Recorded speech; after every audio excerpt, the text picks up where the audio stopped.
I'm very happy to be here in Seoul for the very first time. And as he mentioned, although my title is Director of Business Development, I took a very, very keen interest in focusing specifically on the Asian communities and marketplaces. So we're glad to be building a team here and to be establishing a presence here in Korea. So I'm going to back up just a little bit. I want to make sure that everybody is aware that Rchain is essentially a platform, a general purpose, third generation blockchain platform being built from the ground up, and we're aiming to solve the four main problems of Ethereum. And those are essentially scalability, security, speed, and sustainability. And I just want to talk about myself briefly. I've actually been working on the internet since 1981 and had experience with the teams that were building the backbone of the internet, as well as employee number 9 at Amazon. And we had great dreams for what the internet would be in the present, but a lot of those dreams have been kind of dashed. And I came out of retirement to help with Rchain because I really see it as possibly addressing a bunch of the concerns that have not been addressed by the internet and problems that have been created. And I think with Rchain, we have a chance to essentially get it right. We'll talk a little bit more about the structure of Rchain. There's four major moving parts to the project. One is the Rchain Cooperative, which is actually a co-op, and we have 2,000 KYC members globally, and they get to vote on important matters concerning things like tokenomics and board membership. It also gives members access to the internal Discord discussion groups where we can really dig deep into technology together.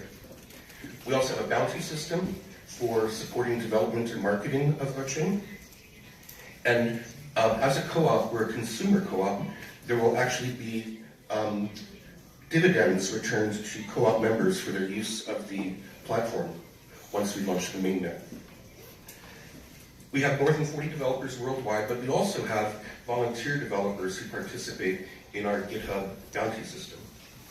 And we're a very serious organization. I'm sure you all know that blockchain conferences tend to be kind of party things, but we're very, very serious and earnest, and all of the content from our developers conferences are available on YouTube, and I encourage you to watch those to learn more. Steve also mentioned that we initially allocated approximately $200 million to help establish partnerships with organizations that want to build on blockchain. And the partners that Reflected is gathering are really working on real-world applications. These aren't trivial things like CryptoKitties or something. These are trying to solve real-world problems. And then another way that Rchain is a little unusual is because of our academic background, we do focus greatly on research. And we're forming partnerships now with institutions around the world. Just last month, we become associated with Beijing University and Tsinghua, which are the Stanford and MIT or Harvard of China, in addition to North American and European research institutes. And they're working on really forward-looking technologies for Rchain in the future, including things like quantum computing and quantum consensus. So how do we go about addressing scalability, security, speed, and sustainability? Steve mentioned Rchain, and I really want to emphasize that it is fundamentally a new paradigm of computation. And what Mike Stay said in the video is very, very true, that with traditional computation that's been around since 1935, and computational models from Church and von Neumann, everything has to happen in sequence. And it's very much a sort of a Newtonian physics approach to representing reality. Whereas the process calculi, like pi calculus and row calculus, are much more like what happens in the real world between humans.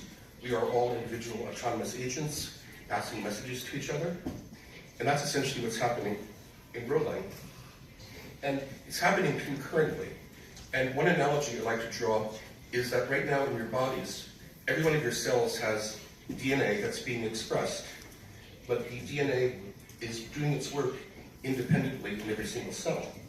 And that's essentially kind of concurrency. And one more point I want to make about Rchain is that it's not just a language for blockchain and Rchain, but it's also going to become a general purpose programming languages for use in communications and research. So we're not just building a blockchain or a new internet, we're also building a new way of computation. It's important to note again that we're a proof-of-stake network, and we are now recruiting validators to validate on the mainnet when we launch. And there's very strong financial incentives for validators to join, as they can gain income from processing transactions, data storage, and so forth. And you all know about the energetic wastefulness of proof of work. Our proof of stake will be much, much more energetically sustainable than proof of work.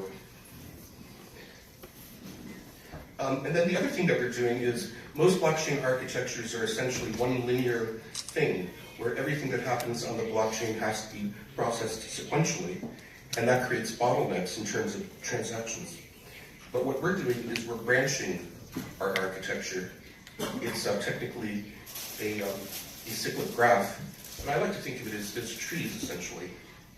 And the trees can be arranged, the shards can be arranged in terms of the transactional neighborhoods. So if you think about your daily activities in Seoul, or wherever you live, many of your transactions happen in a tight geographical location. And you can think of that as your personal, local transactional neighborhood. We can mimic that sort of geographical adjacency in the Rchain architecture. So for example, we could also have shards that are based on or hanging off of individual dApps, so that all the people working within that dApp have their own shard, and transactions are much greatly accelerated. And we can also address one of the fundamental paradoxes of blockchains in terms of there's often a trade-off between scalability, speed, and security. It's very hard to come up with a solution that addresses all three of them simultaneously. What we're doing is choosing to have the architecture of the network have areas that are very, very good for fast transactions, other areas that are very, very good for security, and so forth. So we're trying to address all three simultaneously. And one last thing I think is really important to mention is that the insecurity of smart contracts in Ethereum is almost notorious.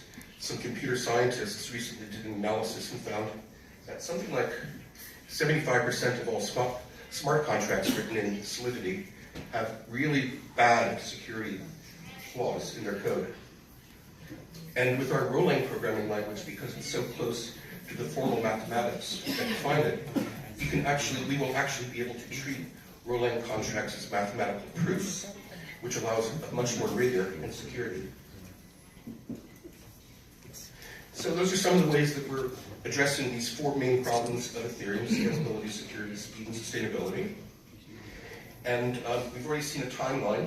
I want to mention a few more things here. We've got 80 million of our current ERC20 token that we're using until we launch our full network, that we're allocating to validators around the world so that we can build a securely staked network globally. And we're aiming for a minimum of 20,000 to 40,000 TPS for launch at mainnet. I think we achieved something like 8 to 10,000 for a little while on testnet in Berlin. And we should have probably 50 platform partners by the time we launch mainnet. And we think we have what might be the first true killer app for blockchain, a project called Rchain, where we can actually store audio on blockchain and provide very, very high bandwidth, high transaction rate delivery of songs like a Spotify system on the blockchain. And we anticipate that there will be a lot of consumer interest in that for adoption of the Rchain platform.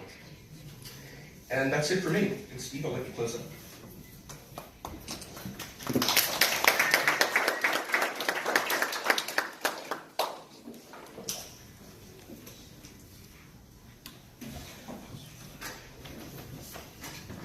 So we're going to dive into a question and answer period, I think, for about 15 minutes to 30 minutes.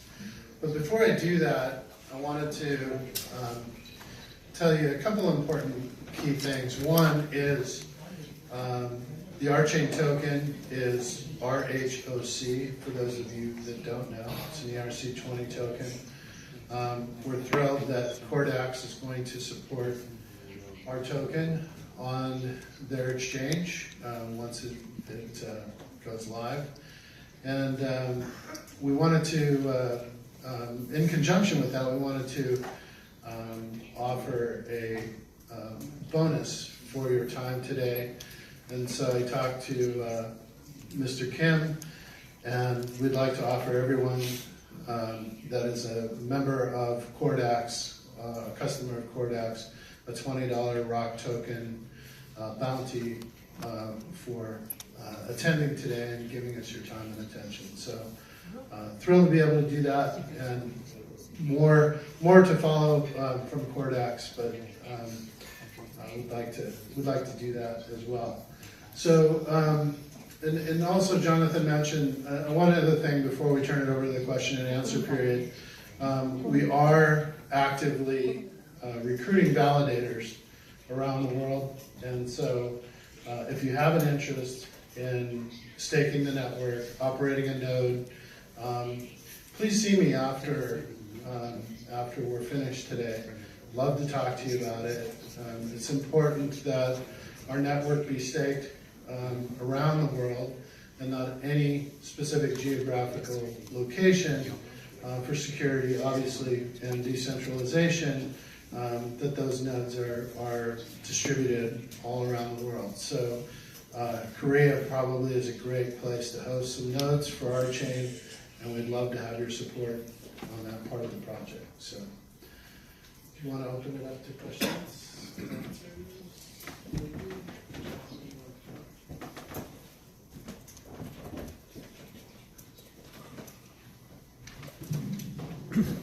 네, 열정적으로 강연해주신 조나탄 스피커에게 박수 부탁드립니다. 네, 질의응답 시간 갖도록 하겠습니다. 궁금하신 점 있으시면 리시버를 착용하신 채로 통역사 분들께서 통역을 해주실 테니까요. 자유롭게 의견 얘기해 주시면 되겠습니다.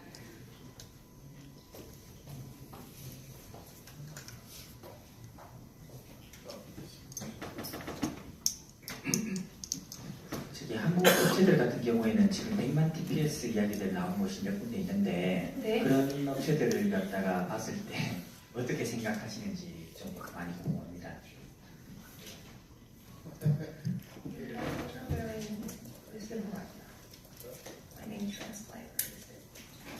Oh, yeah, sorry. I should probably. Oh, no. Channel 2? Sorry, bear with us 1 second. I've done one of these before. How exciting.